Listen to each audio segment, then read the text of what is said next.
Well, in order to withdraw from the International Criminal Court, the ICC says procedures have to be followed.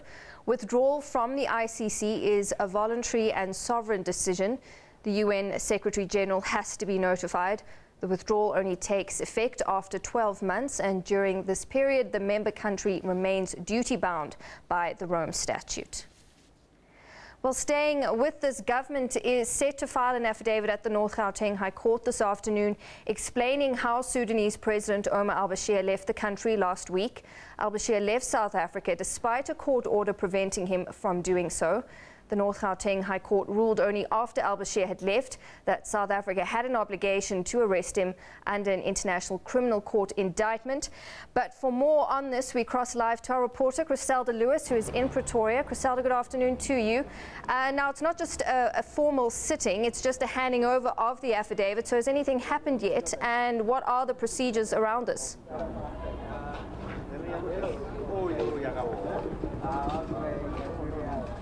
Well, Natasha, we've been waiting here since this morning, hoping that affidavit would have been filed by now. The expectation was that that affidavit would have been given to this court at least by 12 o'clock or shortly after 12 o'clock, according to our sources. But that has not happened. But very crucially, what this affidavit will say is certainly what we're waiting for here at this stage, about what explanation government will give about how and why the Sudanese President Omar al-Bashir was able to leave South Africa while that court order was in place, Natasha, barring him from doing so. As you heard from that previous clip that you just played, we've got the minister in the presidency, Jeff Radebe, saying that there was no particular decision that was taken to let al-Bashir out of the country, yet this in contrast to those utterances that were made by Minister Zulu. So really, what government's official stance will be on this particular saga as it continues is what exactly will come out of this. You would know, of course, as well, Natasha,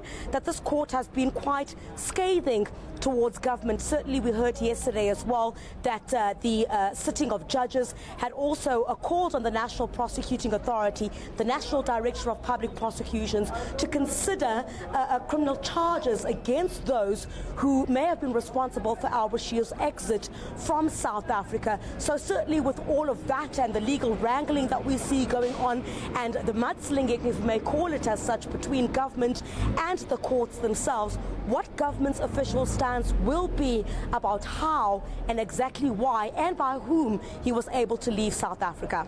All right, and Chriselda, big media contingent, a lot of interest around this. Can you tell us who you've seen there from government?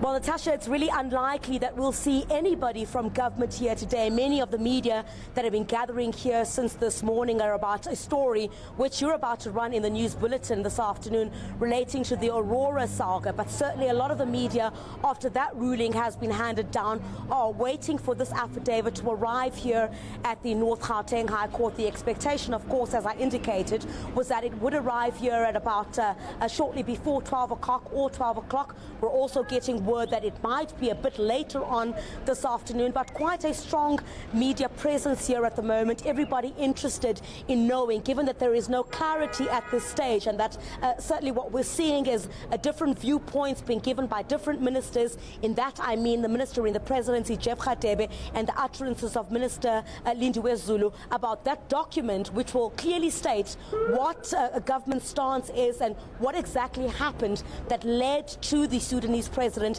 leaving South Africa while that court order preventing him to do so was in place. So certainly the media is still waiting out here at the moment for that all-crucial document. All right, Chriselda, thank you very much. We'll leave it there. That's Chriselda Lewis live from Pretoria.